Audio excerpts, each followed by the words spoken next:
No vídeo de hoje nós vamos falar sobre retinoblastoma, um câncer infantil que atinge os olhos de crianças de até 5 anos de idade. Oi pessoal, meu nome é Ayane Oliveira e esse é o canal Pais na Real. Aqui nós falamos sobre cuidados com a criança, gestantes e tudo aquilo que envolve o mundo da maternidade. Se você ainda não é inscrito no nosso canal, clica aí no botão de inscrever-se, ative o sininho de notificações e ajude nosso canal a crescer. Essa semana nós fomos surpreendidos pelo apresentador Thiago Leifert e sua esposa, falando sobre o drama que eles têm vivido com a sua filhinha Lua. O Thiago identificou que havia algo de diferente nos olhos de sua filha e quando eles foram levar a sua bebê ao médico, foi diagnosticado que essa criança estava com um câncer nos 2 olhos. Esse câncer é conhecido como retinoblastoma e ele é muito comum em crianças. O período mais afetado são crianças de 6 meses até 5 anos de idade. No vídeo, o Thiago falou como era importante para ele ter tido essa informação sobre a existência desse retinoblastoma mais disponível na internet, pois existe uma maior chance de cura quando esse câncer é descoberto logo no início. E como eu também digo aqui no canal, informação é vida, então compartilhe esse vídeo com a maior quantidade de pessoas que você conhece, para que eles possam também conhecer essa doença e quais os sintomas que ela apresenta.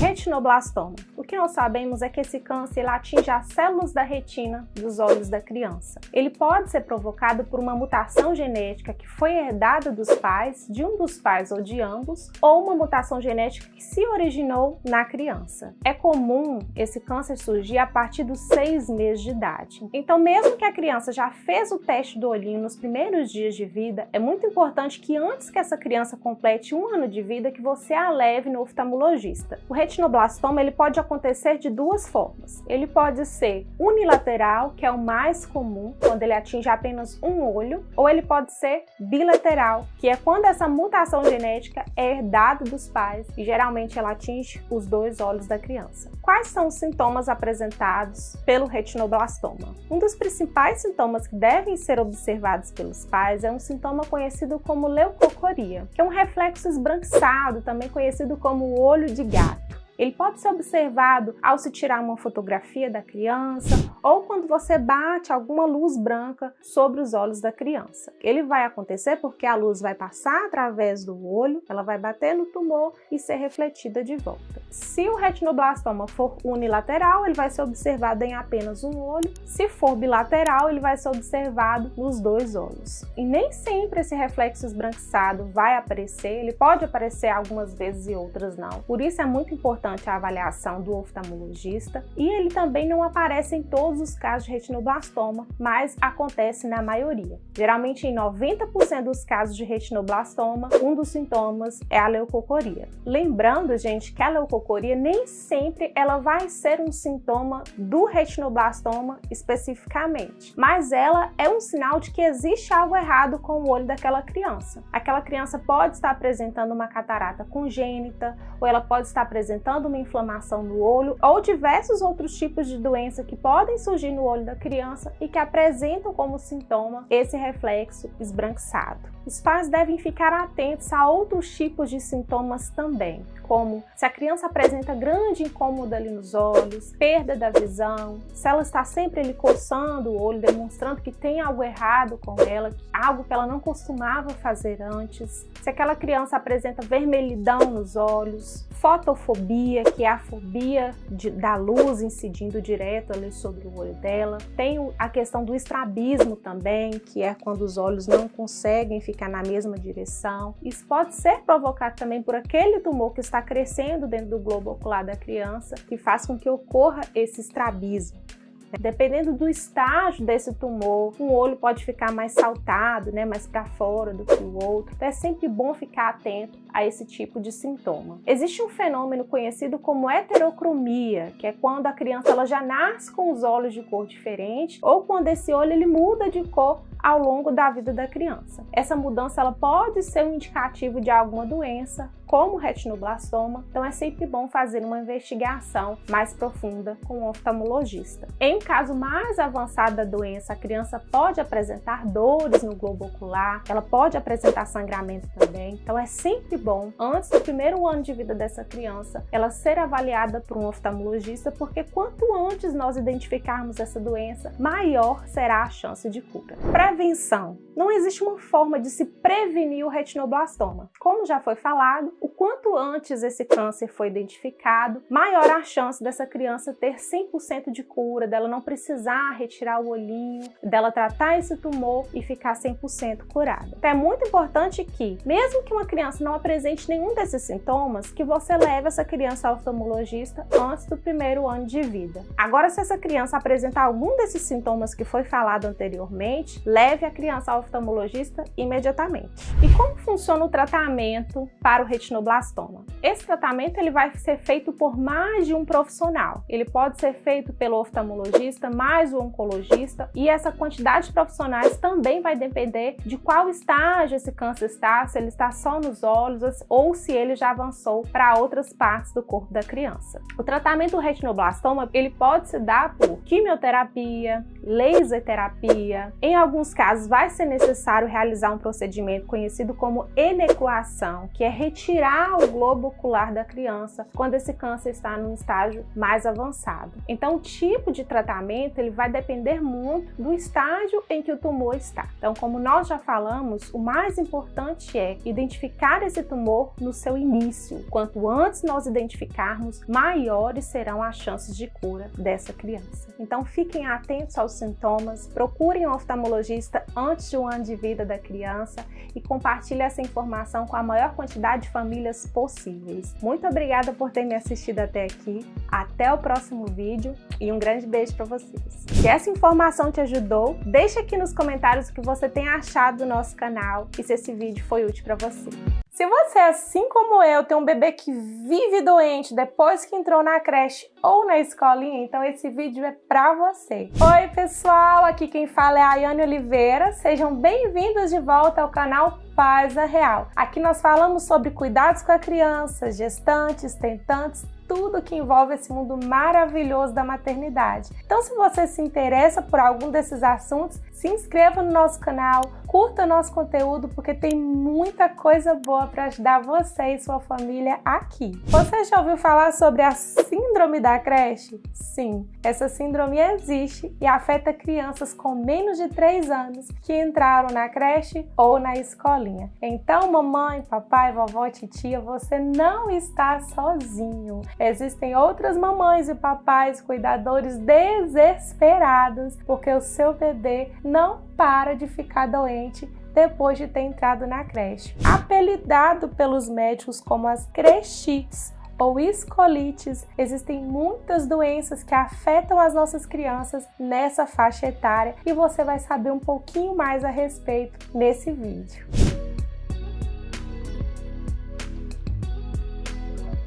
Então, já vai deixando seu like e colocando aqui nos comentários quantas vezes o seu bebê já ficou doente depois de entrar na creche ou na escola. Aqui em casa, gente, nós já estamos fazendo coleção de medicamentos. Isso aqui são os novos da PES. Fora os vidros, né? Os frascos já foram dispensados, que não estão mais porque já acabaram. Aqui nem parece que o bebê sarou e ele já contrai uma nova infecção. Tá sendo assim com você também? Então deixa pra gente aí nos comentários. Então, como falado no início do vídeo, é muito comum essas crianças com menos de 3 anos de idade, após ingressarem na creche ou na escola, contraírem doenças como gripes, resfriados, a bronquiolite, que são doenças do trato respiratório que afetam diretamente a respiração da criança. Essa criança pode contrair outros tipos de vírus também, como os que causam a conjuntivite, como o vírus que causa as doenças do trato gastrointestinal, que podem causar diarreia, e todas essas doenças são normais quando essa criança ela vai estar em contato com o maior número de pessoas que não são comuns do seu convívio. Porque ali a gente tem várias crianças de várias famílias diferentes, ou seja, são pessoas expostas a vários tipos de doenças diferentes, convivendo em um mesmo ambiente. Então, por mais que a creche tenha um cuidado, tenha uma higienização adequada, por mais que a escola tenha um cuidado com a individualidade dos objetos, as crianças que apresentam menos de 3 anos de idade, elas vão precisar desse contato físico maior. Elas estão nessa fase oral de levar tudo à boca e elas compartilham muito os objetos, e isso faz com que essas crianças fiquem mais suscetíveis a contrair esses tipos de infecções, esses tipos de doenças causadas por vírus ou bactérias. A maioria dessas doenças, elas vão ser disseminadas por esses vírus e essas bactérias por contato físico, né, do toque da criança na outra, pelo fato dela colocar a boca no mesmo objeto que outra criança também colocou a boca ou colocou a mãozinha que estava contaminada. Então, esse contato físico faz com que essas crianças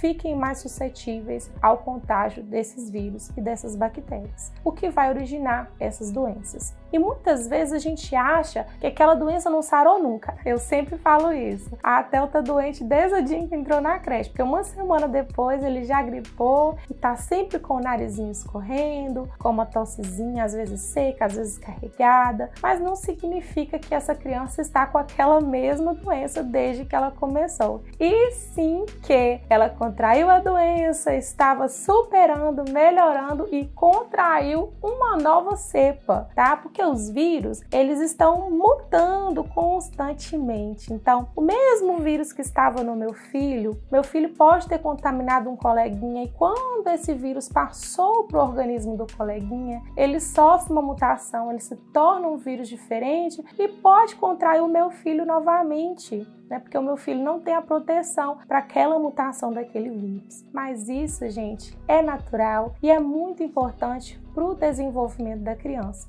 Nós estamos em um ano em que as crianças estão saindo desse período de pandemia, então elas tiveram uma restrição de contato com muitas pessoas e agora elas estão tendo contato com muitas pessoas. Então, os vírus que elas deveriam ser expostas lá no início, elas não foram por conta do isolamento social. E para que nós possamos adquirir a nossa imunidade ao longo da vida, nós precisamos entrar em contato com esses vírus e com essas bactérias para que o nosso corpo desenvolva uma resposta imunológica para combater essas doenças. Sem isso, sempre nesse primeiro contato, o nosso corpo ele vai ter maior dificuldade para combater aquela doença, porque é a primeira vez que ele está em contato com aquele vírus, a primeira vez que ele está em contato com aquela bactéria, ele ainda não tem uma memória celular, né? Ele ainda não tem as células específicas de defesa para combater essa doença. Por isso a gente diz que é um mal necessário. É necessário que os nossos filhos tenham contato sim com esses vírus para que eles possam se desenvolver. Mas, como eu posso dizer, isso acalma um pouco o nosso coração. A gente não deixa de ficar preocupado quando os nossos filhos estão doentes. E o que a gente pode fazer para diminuir essa incidência, para melhorar esses sintomas? Nós temos alguns vídeos aqui no canal onde a gente fala sobre as doenças respiratórias, onde a gente fala quando se preocupar realmente quando o bebê está doente. Então eu vou deixar aqui para vocês, não sei se aqui ou aqui,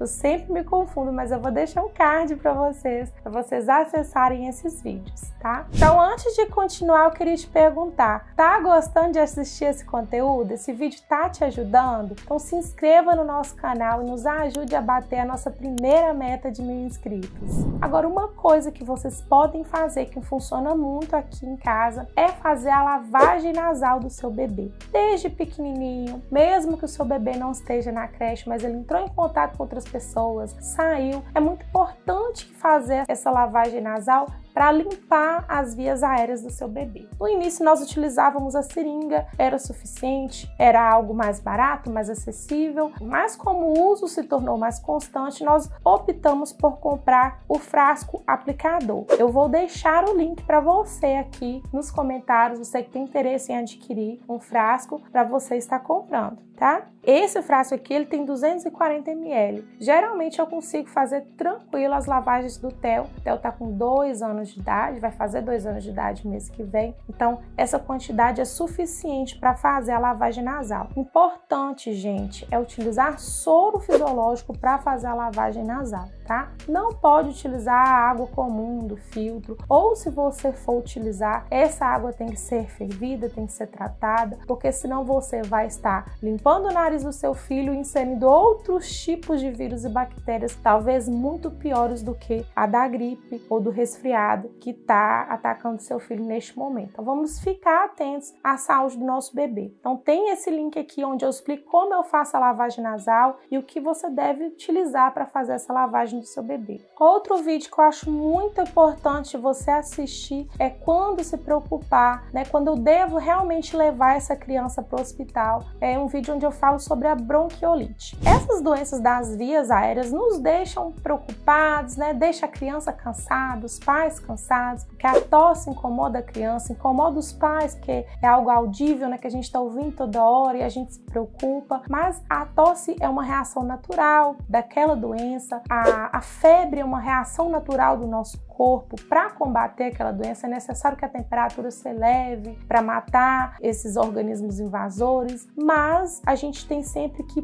ponderar até quando isso é normal e até quando isso é prejudicial para a saúde do meu bebê. Os sinais de alerta que a gente tem que estar sempre observando é se esse bebê está cansadinho demais, né? Se esse bebê não está comendo, não está bebendo água, não está se alimentando corretamente, se esse bebê está respirando com dificuldade, como que eu olho isso? Abaixo da linha da costela desse bebê, se existe um afundamento quando ele respira, um afundamento muito grande, significa que esse bebê está com dificuldades respiratórias, então é necessário que você procure uma unidade de saúde imediatamente, porque pode ter progredido para um quadro mais grave. E quanto antes ser analisado, ser medicado, melhor. Outra coisa é quanto à questão da febre. Como eu disse, a febre é normal até certo tempo, até certa temperatura, então é importante que nós fiquemos sempre atentos ao avanço desse quadro clínico. No mais, pessoal, acalme o coração de vocês. Como eu disse, isso é algo natural que vai acontecer com todas as crianças, que é contrair essas doenças.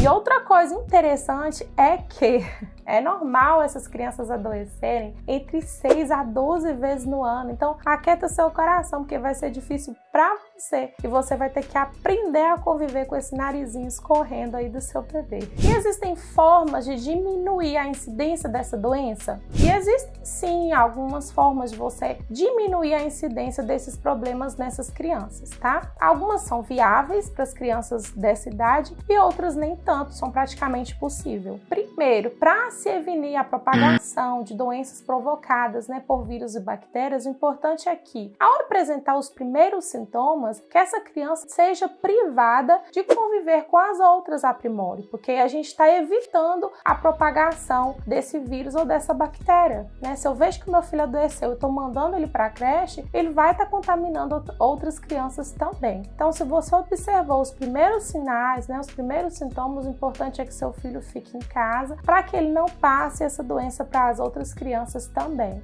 Os demais cuidados são os cuidados que a gente teve na pandemia, de estar sempre higienizando as mãos, higienizando os utensílios. Como eu disse, nem todos os métodos são eficazes, né? O bebezinho não vai ter esse cuidado de higienizar as mãos toda hora, apesar que aqui em casa o Theo não aguenta ver um álcool em gel que ele pede para passar na mão. Mas para ele isso é algo divertido e não um hábito de higiene em si, né? Eles ainda não têm essa consciência. Mas o ideal é que os utensílios que o bebê utiliza, os brinquedos, estejam sempre higienizados, que evite-se a troca de objetos, algo praticamente impossível entre eles. E como eu disse, é muito importante você fazer a lavagem nasal antes dessa criança ir para a creche e depois que ela chega no final do dia, porque você vai estar limpando essas vias aéreas, tirando esses micro-organismos que podem estar acumulados ali no narizinho do seu bebê. Outra coisa que nós podemos fazer é evitar ficar beijando a criança, né, contaminando a criança ali com a nossa saliva, ou se você apresentar algum quadro viral, como a conjuntivite, ficar tocando na criança, porque você pode estar contaminando essa criança também. Então, se você sabe que você está indo para um lugar que tem alguém doente,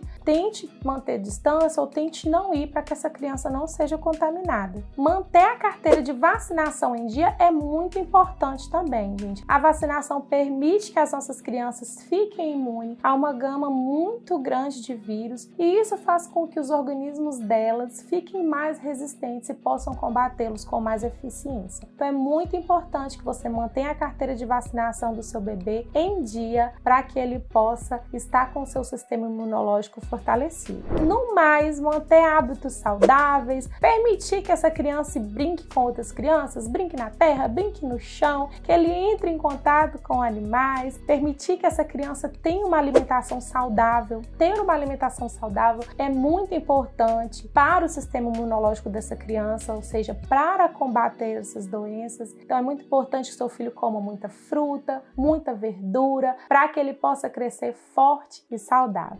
E por hoje é só, pessoal. Muito obrigada por ter me acompanhado até aqui. Não se esqueça mais uma vez, se inscreva nesse canal, deixe o seu comentário se você tem gostado dos nossos vídeos, curta nosso conteúdo e até o próximo vídeo. Síndrome da mão, pé e boca. Você quer conhecer e saber mais sobre essa doença? Então fique ligadinho comigo que esse é o assunto do nosso vídeo de hoje. Oi pessoal, aqui é a Ayane Oliveira e esse é o canal Pais na Real. Falando aqui sobre cuidados com a criança, gestantes, tentantes e tudo que envolve esse maravilhoso mundo da maternidade. Se você ainda não é inscrito no nosso canal, clique aí no botão de inscrever-se e ajude esse canal a crescer. Ative o sininho de notificações, deixe o seu comentário aí abaixo, interaja conosco para que outras famílias também recebam a notificação dos nossos vídeos e assim nós podemos ajudar muitas famílias com a sua ajuda.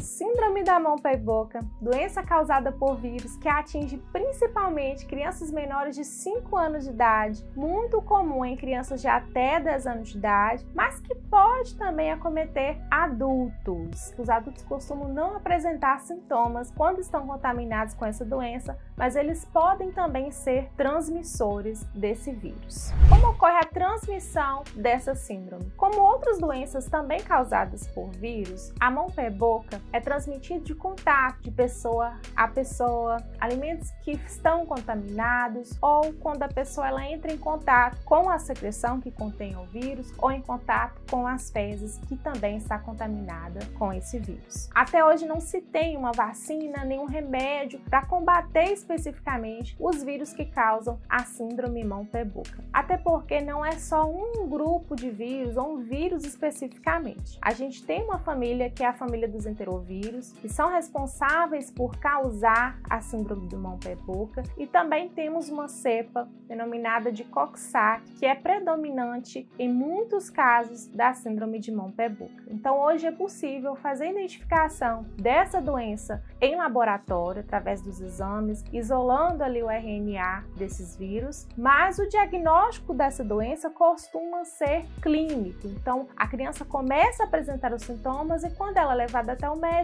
analisando os conjuntos de sintomas, ele pode dar o diagnóstico, não precisando fazer os testes clínicos. Os primeiros sintomas eles vão surgir do 3º até o 7º dia depois que a pessoa entra em contato com o vírus. Esse é o período de incubação que o vírus tem, é o período em que o vírus entra no corpo do indivíduo, começa a se reproduzir e a partir daí ele começa a ficar ativo, ele começa a ser transmissível para outras pessoas também. Então, depois desse período de incubação, que pode ser a partir do 4º, do 7º dia, essa pessoa passa a ser também uma transmissora desse vírus. Então, vão começar a surgir os primeiros sintomas e essa pessoa passa a ser transmissora da síndrome mão, pé, boca. O que é importante? É importante que desde que surjam os primeiros sintomas, que essa criança ou essa pessoa ela fique isolada, que a pessoa que trata essa criança, que ela tenha cuidados de higiene redobrados para que ela não provoque uma reinfecção, para que ela não provoque uma infestação dessa doença dentro de casa ou dentro do meio em que ela convive. E quais sintomas a pessoa que foi contaminada com o vírus pode apresentar? Um dos primeiros sintomas vai ser a prostração, uma febre de 38 graus ou mais. É bom ficar atento a essa febre, que se ela estiver muito alta, persistindo ali por mais de um dia, é bom você levar a criança até o hospital para que ela seja avaliada. Essa criança vai perder o o apetite e depois vão começar a surgir algumas manchinhas vermelhas, mas o formato dessas manchinhas é semelhante a um carocinho de arroz. Com o passar do tempo, essas manchinhas vermelhas vão progredir para bolhas. Então elas vão crescer e posteriormente essas bolhas elas vão estourar. Em 75% dos casos, essas bolhas vão estar concentradas na palma da mão, na sola dos pés e na região orobucal. Não necessariamente quem está contaminado pelo vírus vai apresentar sintomas na mão, no pé e na boca. Pode apresentar só na boca, só na mão, só no pé, mas em geral, na maioria dos casos, são nas 3 regiões ou mais. Tem crianças que vão apresentar essas bolhas espalhadas em outras regiões do corpo também, como no bumbum, nas genitálias, na região do pescoço. Então é bom você ficar atento em como essa doença ela progride. Como foi falado, não existe um tratamento específico. Então é bom a gente estar de olho nos sintomas, porque o que se trata na mão, pé e boca são os sintomas. Então nós já falamos a respeito da febre, da prostração, da falta de apetite. Essas bolhas elas podem atingir também a região interna da boca, né, a região da mucosa. Posteriormente, elas podem progredir para aftas. Então, esse é um tipo de sintoma que causa um incômodo muito grande nas crianças, porque ele vai causar muita dor. Quando a gente tem uma afta lá na nossa boca, a gente já sofre muito. Imagina uma criança que vai ter várias lesões dentro de sua boquinha. Então, existe caso de crianças que não conseguem movimentar a boca, então elas não vão conseguir se alimentar por conta da dor. Tem criança que não consegue ingerir nem líquido. Então, durante a infecção da doença, é muito importante que a gente mantenha essa criança hidratada, que a gente dê bastante água para essa criança, bastante líquido para essa criança. Então, é sempre bom você ficar de olho na criança, porque se ela está recusando todos os alimentos, se ela não quer ingerir líquido, é necessário que essa criança vá para o hospital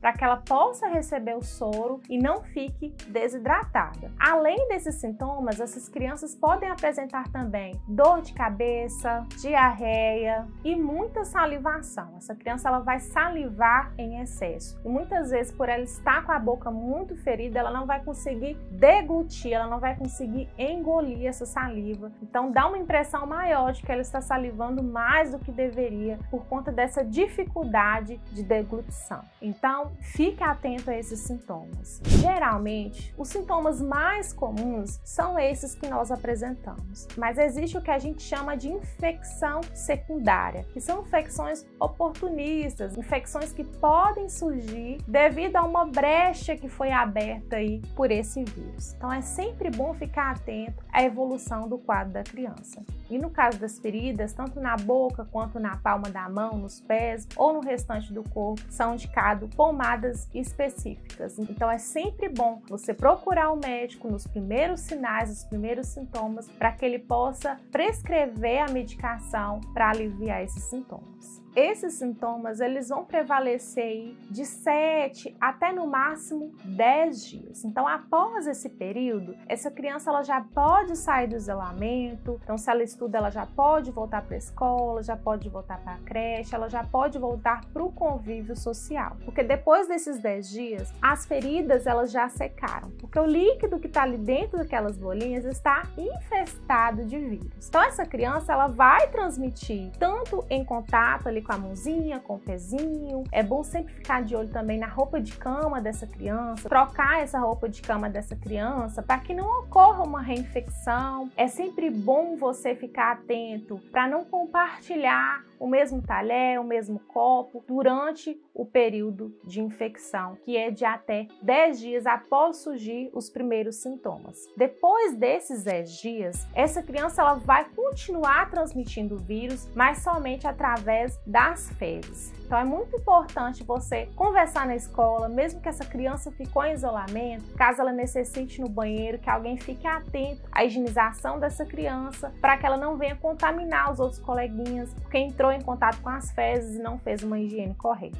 Quem está cuidando de uma criança contaminada, no caso se essa criança for menor que 5 anos de idade, se ela utiliza fraldas, é sempre bom ficar atento também à higienização das mãos correta para que você não venha transmitir esse vírus para a criança novamente, nem para as pessoas que estão próximas de vocês. Passadas essas 4 semanas, provavelmente o organismo já vai estar livre do vírus, então a gente pode aliviar um pouco esses cuidados extras. O que pode surgir também, que são sintomas posteriores, é que depois de 2, 3 semanas, a pele pode começar a descamar, né, das mãos, dos pés, e depois dessa descamação pode acontecer a queda das unhas, ou de 1, ou de 2, ou de todas as unhas das mãos e dos pés. Essa queda ela não vai causar dor, mas é um processo que pode acontecer com o seu filho, é um efeito colateral da doença e pode acontecer com a sua criança. Então é bom você ficar atento que se a criança teve a síndrome da mão, pé, boca e tá caindo a unha, tá escamando a pele, é porque é um sintoma que pode surgir posteriormente, é um sintoma tardio.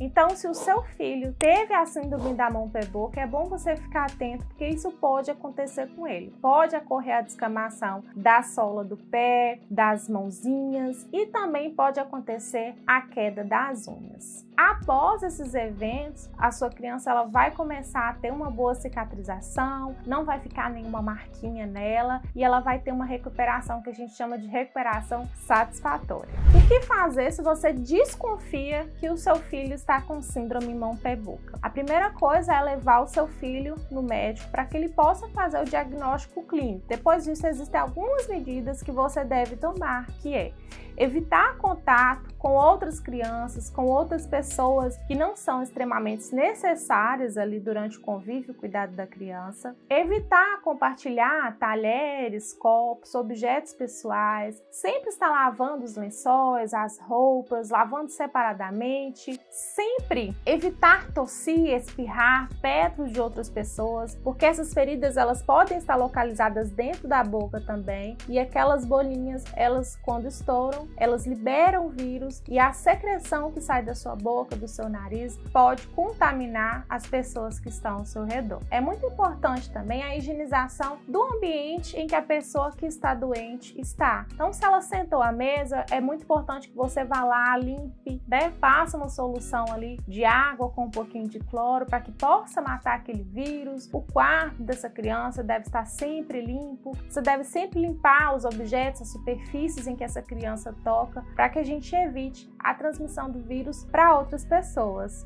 E esse foi o assunto do nosso vídeo de hoje. Então a gente observa que a síndrome mão, pé, boca, ela é uma doença que causa muita dor na criança, causa uma irritação muito grande, mas ela, assim como a gripe, a gente trata os sintomas e tem que aguardar o processo até que a criança fique curada. É muito importante analisar a evolução dessa criança, analisar se ela está tendo infecções secundárias, onde vai ser necessário entrar com uma outra medicação, onde vai ser necessário essa criança talvez ficar internada. Existem casos, né, existem cepas que são mutações diferentes do vírus, principalmente lá na região da Ásia. Foi observado que essa síndrome ela apresentava sintomas mais graves nas crianças que levaram até óbito dessas crianças. Isso não é comum aqui no Brasil, mas é bom a gente sempre ficar atento à evolução dos sintomas, porque todo o cuidado com os nossos filhos nunca é demais. Eu espero ter ajudado vocês. Se ainda ficou alguma dúvida, deixa pra gente aqui nos comentários, que vai ser um prazer ajudar vocês. Mais uma vez, não se esqueça de se inscrever no nosso canal, ativar o sininho de notificações e curtir nosso conteúdo.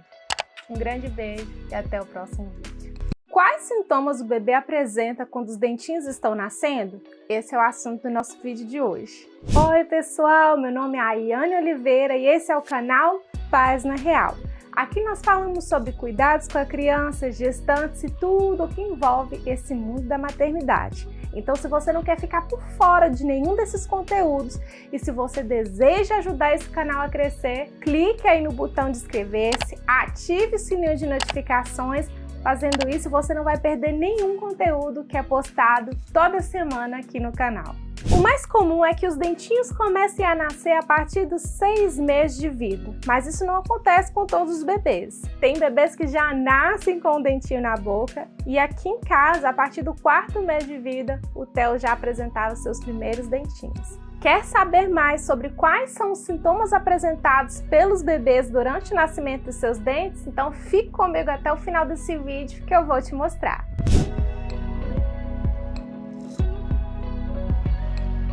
A dentição, que é chamada de dentição decídua, também conhecida como dente de leite, ela é composta por 20 dentinhos. Esses dentes eles são mais esbranquiçados, por isso que eles recebem esse nome de dente de leite. Eles também têm um tamanho menor e eles possuem uma camada protetora menor também do que a dos dentes permanentes. Por isso, é muito importante que, assim que o primeiro dentinho do seu bebê nascer, você já compre uma escova de dente para ele. Escova com a cabeça onde fica as cerdas bem pequeninas e com as cerdas bem macias. E é importante também que em toda escovação você utilize pasta de dente com flúor. Antigamente, utilizava-se a pasta de dente sem flúor para o bebê, mas como é indicado uma quantidade bem pequena em cada escovação, a quantidade correta é do tamanho ou menor que um grãozinho de arroz. Então, ao colocar a pasta de dente na escova, a gente apenas dá uma sujadinha ali na escova, mas é muito importante que se utilize a pasta de dente com flúor. E hoje sabe-se que a quantidade de flúor que o bebê vai ingerir ali durante a escovação não vai ser significativa para prejudicar a saúde dele, mas vai ser significativa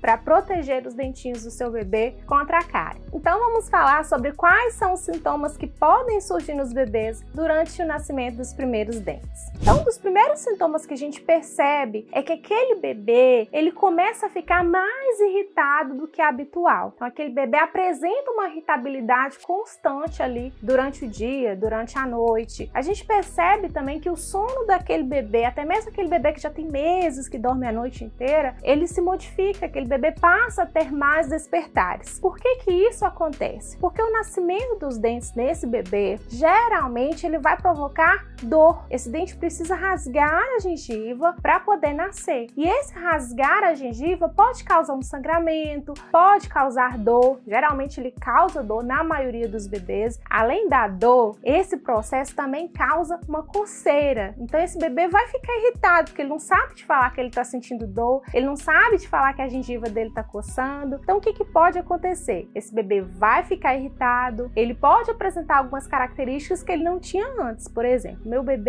nunca tinha me mordido. E assim que começaram a nascer os primeiros dentes, eu observei que quando ele estava nesse processo de nascimento dos dentinhos, ele ficava mais irritado e ele me mordia. Então esse ato de morder pode ser um dos sintomas que o dentinho desse bebê está nascendo. E quando ele morde, ele vai fazer uma pressão ali sobre a gengiva dele e aquela pressão causa um certo conforto. Ele vai buscar um alívio ali para aquela dor, aquela coceira que ele está sentindo. Então se o seu bebê tem 6 meses de vida, ou não, né? No meu caso, a partir dos 4 meses, 3 meses e meio, 4 meses, e o seu bebê está irritado demais, analise a gengiva do seu bebê. Veja se ela está inchada, mais vermelha do que o normal, que são sintomas de que o dente está perto de nascer. Outro sintoma que é muito comum é a salivação excessiva. Então, se o seu bebê está salivando, está babando mais do que o normal, mais do que o padrão, né? As roupas ficam encharcadas. Esse é um sinal que tem um dentinho a caminho aí. Esse nascimento também pode provocar, como nós já falamos, uma vermelhidão na gengiva, um inchaço, porque aquele dente ele tá forçando a gengiva ali para poder sair. Esse empurrar do dente na gengiva pode causar um sangramento, né? Quando ele rasga a gengiva ali para poder sair, pode ocorrer um pequeno sangramento e esse sangramento também pode causar dor no bebê. É comum também algumas crianças apresentarem erupções cutâneas nessa região aqui do queixo e nessa região aqui abaixo do pescoço e no peito, aqui nessa parte superior do peito, devido a essa salivação excessiva. Então, é bom você investir aí uma quantidade boa de babadores para poder absorver aquela saliva que está caindo ali e sempre tentar manter o bebê sequinho para poder evitar essa vermelhidão, essas erupções que podem surgir na pele do bebê. Caso essas erupções surjam, você pode usar a própria pomada de assadura para hidratar aquela pele, e aquela pomada também vai servir como uma barreira ali para aquela saliva que está caindo na pele do bebê. Como nós já falamos, um dos sintomas causados por esse nascimento dos dentes é a dor. E junto com essa dor pode vir a perda de apetite do bebê. Como aquele bebê está sentindo dor para sugar o peito da mãe, para sugar a mamadeira ou até mesmo para comer a comidinha, ele tende a perder o interesse pelo alimento. Isso é normal nesse período, mas você deve continuar ofertando o alimento para o bebê. Então, mesmo que ele coma pouco, continue ofertando e tente não forçar o alimento na boca do bebê, porque isso pode se tornar traumático para ele. Após passar esse período desse nascimento dos dentes, o apetite dele vai voltar, não se preocupe. Então, tente sempre oferecer muito líquido para esse bebê, ele vai querer mamar mais do que comer, isso é normal. Então, mantenha a calma, a paciência, sempre ofereça os alimentos e aguarde que o apetite do seu bebê vai voltar. Essa alteração na gengiva do bebê, né, esse rasgar da gengiva do bebê para o dente sair, pode provocar uma febre nesse bebê. Geralmente uma febre baixa, na média ali de 38 graus. Mas fique atento, porque nem sempre febre vai ser sinal de que os dentinhos estão nascendo. Então observe o conjunto de sintomas, observe se essa febre ela está persistente ali por mais de 3 dias, entre em contato com seu pediatra e observe também se ela não ultrapassa os 38 graus. Mas é normal o bebê ter febre baixa durante o nascimento dos dentes. Algumas mães também relatam que os seus bebês tiveram diarreia durante o nascimento dos dentes. O que acontece? Devido a essa coceira, essa irritação que esse bebê está sentindo ali na gengiva, ele vai levar muito a mão até a boca. Então aquele bebê que já tinha o costume de chupar o dedinho ali de vez em quando, levar a mão até a boca, ele vai aumentar, ele vai levar essa mão até a boca com mais frequência,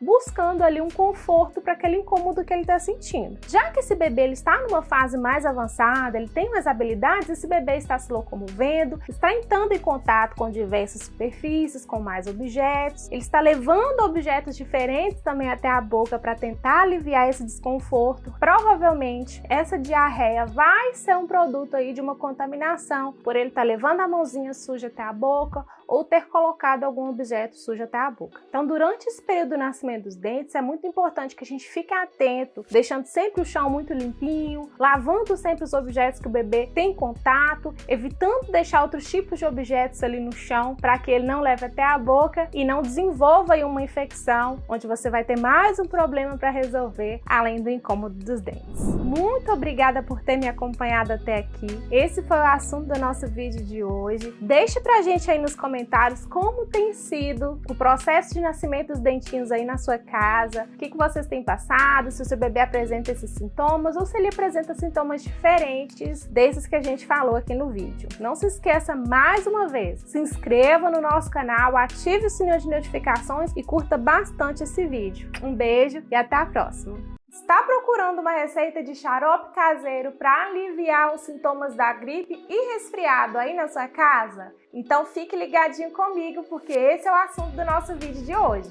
Oi pessoal, meu nome é Ayana Oliveira e esse é o canal Paz é Real. Aqui nós falamos sobre todos os assuntos relacionados à maternidade, cuidados com a criança e tudo que envolve esse mundo maravilhoso. Então se você quer ficar por dentro de todos os conteúdos postados aqui no canal, ajude esse canal a crescer clicando aí no botão de inscrever-se, ativando o sininho de notificações e curtindo todos os nossos vídeos. Não se esqueça de compartilhar também e deixar aqui nos comentários o que você tem achado do canal e qual vídeo você gostaria de ver por aqui. O vídeo de hoje é uma receita caseira de um xarope conhecido como xarope lambedou. Essa é uma receita de vó, batata, para ajudar a aliviar os sintomas da gripe e resfriado aí na sua casa. Afinal, gripe é um problema que arrasta todo mundo. Pegou em um, pegou nos outros da família também. Então vamos fazer esse xarope comigo para ajudar a aliviar os sintomas da família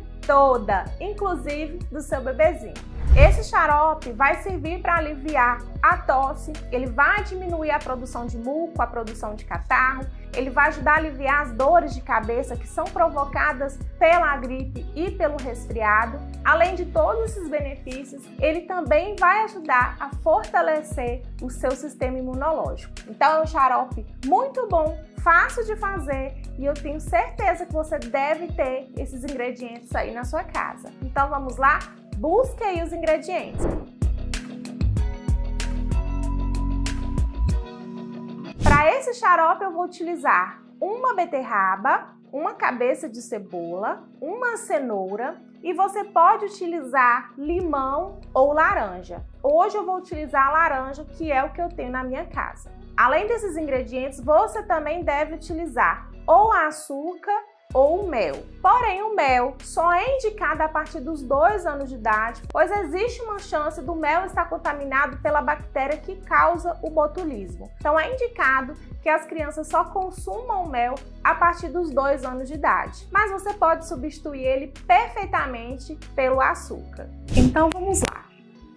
É importante a gente lembrar que nós estamos preparando, mesmo que de forma caseira, a gente está preparando uma medicação. Então, você deve sempre lavar bem as mãos, evitar estar com o cabelo solto para que não caia nenhum fio de cabelo e contamine o que você está fazendo. As vasilhas em que você vai colocar os ingredientes e vai preparar o xarope, ela deve ser bem limpa, esterilizada e você deve lavar bem as mãos, higienizar bem as mãos antes de manusear os alimentos. Então, o que a gente vai fazer aqui? Primeiro, eu vou colocar uma camada de açúcar generosa aqui no fundo da vasilha. Por quê? É esse açúcar que vai dar a liga para o nosso xarope. E esse açúcar vai ajudar na liberação do princípio ativo aqui dos alimentos. Então, aqui a gente tem cebola, laranja, cenoura e beterraba. Então, eu vou começar colocando a beterraba aqui no fundo da vasilha. Tente colocar uma do ladinho da outra, tá? Todas em contato com o açúcar no fundo da vasilha. Depois de colocar, você vai acrescentar mais açúcar por cima dessa beterraba, para que a beterraba libere os princípios ativos que vão aliviar aí os sintomas da gripe do seu bebezinho, da sua criança ou do adulto também. Então, agora a gente vai colocar uma camada de cebola. Colocou a cebola, mais açúcar por cima. O açúcar precisa estar em contato com os ingredientes que você está colocando aqui na vasilha. Agora a gente vai colocar a laranja. Essa ordem aqui, gente, é de acordo com a preferência de vocês, não tem uma ordem correta. A importância é você intercalar os ingredientes com açúcar. Sempre o ingrediente, sempre açúcar, o ingrediente, porque é esse açúcar que vai liberar o princípio ativo. Então, mais açúcar. Acho que eu vou ter que buscar mais açúcar. Vou pedir ajuda para produção. Ajuda, produção. Eu tinha só uma cenoura pequenininha aqui em casa, mas vai servir. Se você não tiver cenoura, não tem problema. Coloca só a beterraba e esse eu vou descartar, tá? Que eu não tinha esterilizado a mesa. Coloca só a beterraba e a laranja e a cebola. Como tem pouca cenoura, eu vou colocar uma laranjinha aqui junto, o restante da laranja. A açúcar voltou, gente, então vamos lá. Colocamos uma camada de cenoura, agora uma camada de beterraba. Aliás, colocamos uma camada de cenoura, agora uma camada de açúcar. Vou colocar mais cebola, restante da cebola e beterraba. Bem espalhadinho e dá-lhe açúcar, mais açúcar. Lembrando que se a criança tem mais de 2 anos de idade, você pode substituir o açúcar pelo mel. O mel tem mais princípios ativos, então você pode substituir esse açúcar pelo mel. Então, nós já colocamos os nossos ingredientes aqui na vasilha. Essa vasilha foi lavada, esterilizada.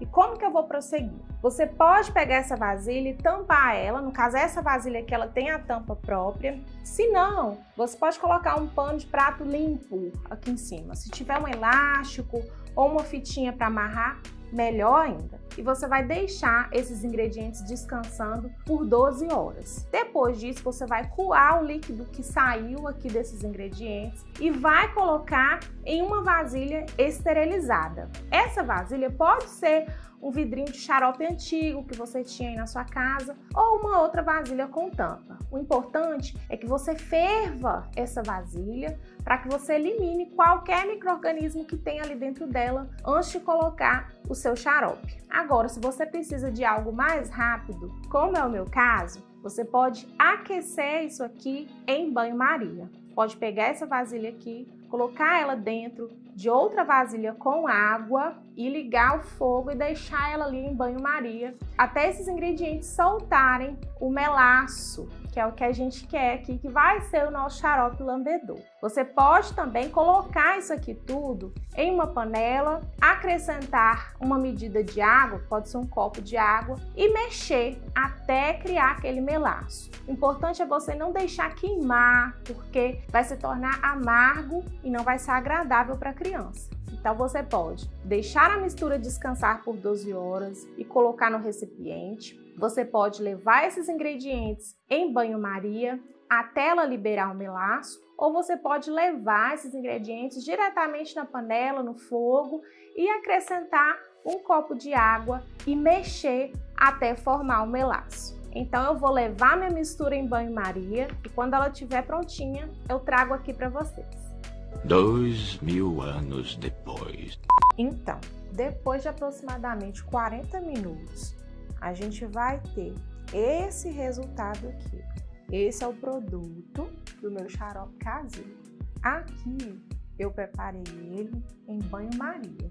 Ficou aproximadamente 40 minutos em banho-maria e agora eu vou coar para vocês verem a textura do xarope. Lembrando que aqui, como foi em banho-maria, eu não acrescentei água, tá? Se você for deixar a mistura descansar ou for fazer em banho-maria, não é necessário você acrescentar água. Agora, se você for levar diretamente ao fogo, aí você deve acrescentar água. Essa vasilha aqui, eu passei água fervente nela para poder esterilizar a vasilha. Esse xarope, ele pode ser conservado aqui por até 30 dias. Então, sempre tomar cuidado na hora de colocar a colher aqui, colocar uma colher limpa para poder ministrar o medicamento, tá? Muito cuidado para não contaminar o seu xarope. Então, esse aqui é o resultado do xarope lambedor. E esse foi o resultado do nosso xarope lambedor. Essa foi a quantidade que eu consegui retirar. Isso vai depender da quantidade de ingredientes que você vai utilizar na sua receita. E como que a gente pode tomar esse xarope? Então, em crianças maiores que 5 anos, você pode dar uma colher de sopa desse xarope por até 3 vezes ao dia. Agora, se é uma criança que tem menos de 5 anos, você deve administrar uma colher de chá até 3 vezes ao dia. Se o seu bebê ele tem menos de 6 meses, você só deve dar esse tipo de xarope depois de conversar com o seu médico, porque não é indicado você introduzir nenhum tipo de alimento antes dos 6 meses de idade. Agora, se o seu bebê já tem mais de 6 meses, ele já iniciou a introdução alimentar, você pode iniciar com o xarope, sem problema nenhum. Lembrando que esse xarope é indicado para tratar sintomas de gripe, resfriado, tosse, mas ele é uma medicação caseira, mas não deixa de ser uma medicação. Então é muito importante que você sempre converse com o seu pediatra antes de dar qualquer coisa para o seu bebê, para o seu filho. Então sempre comunique para o seu pediatra os sintomas que o seu filho está apresentando e converse com ele sobre a administração desse xarope para alívio dos sintomas. Eu espero que essa receita ajude vocês. Um grande beijo, muito obrigada por ter me acompanhado até aqui e até o próximo vídeo. Não se esqueça de deixar o seu like. Oi! No vídeo de hoje nós vamos falar sobre como agir em caso de queda de bebês e crianças. Oi pessoal, meu nome é Ayana Oliveira e esse é o canal Paz na Real. Aqui nós falamos sobre gestação, cuidados com a criança e tudo que envolve o mundo da maternidade. Então, se você não quer ficar de fora de nenhum desses conteúdos e receber a notificação de tudo aquilo que a gente publica aqui durante a semana, clique aí no botão de inscrever-se, ative o sininho de notificações e ajude nosso canal a crescer. Não importa o quão cuidadoso você seja, um dia a queda acontece e o desespero da mamãe, do papai ou de quem está olhando a criança vem. O que eu devo fazer na hora da queda? Geralmente, a partir dos 6 meses de idade, os nossos bebês começam a apresentar suas novas habilidades, que é conseguir arrastar, sair do lugar, engatear, e junto com essas novas habilidades vem as quedas. Por mais cuidadosa que você seja, por mais que você não saia de perto do seu bebê, uma hora essa queda ou essas quedas vão acontecer. Não tem como fugir disso. É muito importante nós não tirarmos os olhos da criança. Essa criança que está se movimentando, ela está sempre sob vigilância, oferecer um ambiente seguro para ela, mas não tem como a gente proteger essa criança, colocar ela em uma bolha, livrar ela das quedas para sempre. Então, quer saber como agir quando o seu bebê cair? Fique comigo até o final desse vídeo que eu vou te mostrar.